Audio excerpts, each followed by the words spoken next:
So today we're going to be looking at the ThorFire VG-15s. The VG-15s is the newest thing out from ThorFire. It is a hand-size 1,000 lumen light at under $40. But what can you really expect for $40 when they tell you it's 1,000 lumens? We're going to get a couple of tests done here that are specific for police and security work that I think you guys are going to find interesting. Stick around. Where are you going? Get out of the way! So first, let's get some stats out of the way. The ThorFire VG-15s takes a rechargeable 18650 3.7 volt battery, which means that I don't have to go buy CR123s, AA's, or AAA's to keep the thing running. On the downside, it doesn't have a cradle charger, but for a palm-sized light, that's not a really huge deal. The ThorFire VG-15s has 5 lighting modes. The first one is a moonlight load that is extremely low. It's rated at 0.5 lumens.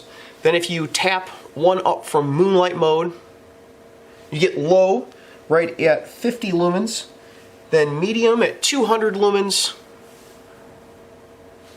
high at 600 lumens, and then turbo that blows out the camera at over 1,000 lumens. And the question always comes up when I review a light: what is this particular light good for? And like I said in the description, this isn't a thrower. It's not something you're going to mount on your rifle, but it does have a lot of positive applications for police and security work. And so what I did is I put it head to head up against the duty light that I'm using now, which is the Streamlight Stinger LED. We're going to see how it compares against the Streamlight Stinger LEDs in the area, what areas it does better and what areas it does worse, and what you can expect from a ThorFire VG-15s if you're going to use it for work. So first we're going to take a look at what the lights look like when you shine them through tinted glass that we find very often with police and security work. First we're going to look at the Streamlight Stinger LED that we can see here, and you can see that it makes a very bright spot of light that pushes through the tinted glass, but it doesn't give a lot of glow in the car, so you have to concentrate where it is you necessarily want to look. Next, we're going to take a look at the ThorFire VG-15s in the same scenario with the same car and the same tint. As you can see, it makes a larger spot of light because it has a higher lumen output, and it creates more glow inside of the car so you can see more clearly what's inside of it, but it doesn't give you a concentrated spot of light that allows you to see any one particular thing very well.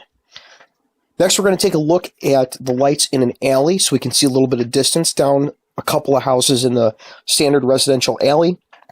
First is Streamlight Stinger LED. As you can see, it's got some good throw and a small spot of light. When we jump up to the 1,000 lumens at the VG-15s, you get a whole lot more flood. It's like turning a floodlight on in the alley. This is one of the big advantages of the VG-15s, is its ability to flood an area with light.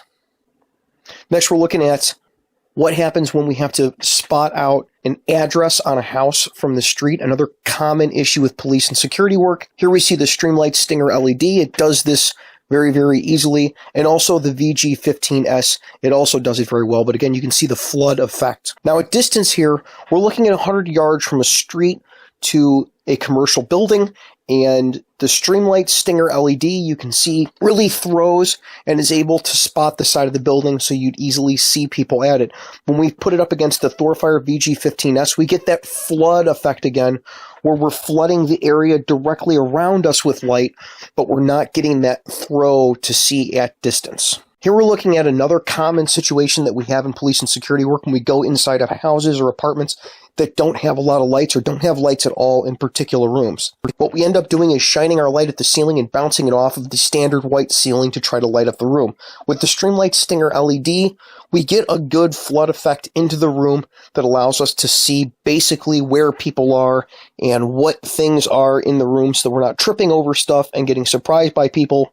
But then when we flip over to the VG-15s and point it at the ceiling, you can see that it truly lights the whole room up. It's like turning on a lamp in the room. Next, we're going to talk about our standard shell casings on the ground situation when we're looking for something on the ground with the light, which is probably the most common use of a flashlight for anybody in day-to-day life, is trying to find something on the ground. I've got a whole video on finding shell casings. You can see it up here. But as you can see, having the nice thin beam with a lot of throw doesn't always work for when we're looking for things directly in front of us. So you see the Streamlight Stinger LED on the ground. We get that nice thin beam. We can shine across the ground and look for shell casings on concrete. And then we see the VG-15s. We can cover a much larger area with light and allow us to find things on the ground a lot easier, especially small items that we're looking for. So that's a little bit of what you can expect.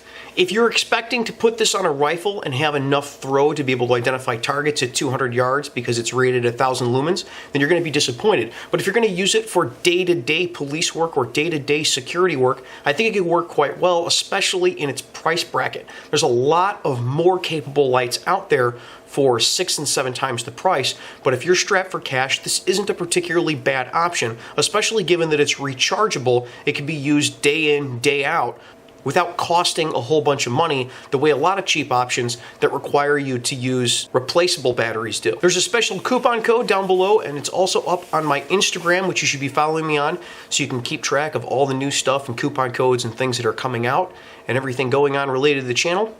If you like this type of content, check out the Patreon page. That's where you give me the support in order to continue doing reviews that are actually useful and tell you things you actually need to know about equipment and philosophy and tactics to be more effective on the street. Until next week, guys, be safe, take care of each other. I'd like to thank all the Patreon supporters, and especially the shift supervisor level Patreon supporters that we have listed here. Your contributions are what allows free field training to continue on and become better. Thank you.